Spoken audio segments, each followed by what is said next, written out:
কেউ ছাতা নিয়ে হাঁটছেন, কেউ বা সড়কের পাশের দোকান থেকে কিনছেন শরবত বা ঠান্ডা পানি। এমনই চিত্র ভারতের রাজধানী দিল্লির বিভিন্ন সড়কগুলোতে। তীব্র তাপপ্রবাহে কার্যত অচল হয়ে পড়েছে দিল্লি সহ ভারতের বিভিন্ন অঞ্চলের জনজীবন। এরই মধ্যে দিল্লি সহ অনেক স্থানে তাপমাত্রা ছাড়িয়েছে 40 ডিগ্রি।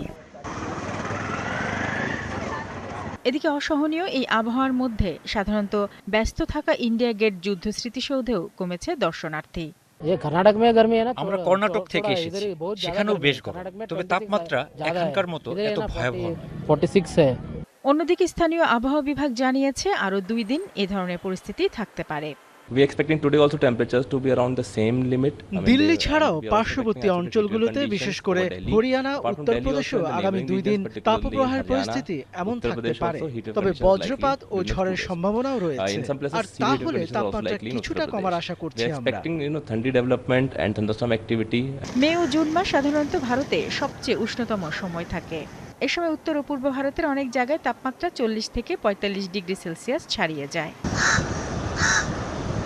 শারমিন স্বপ্না, একাত্তর।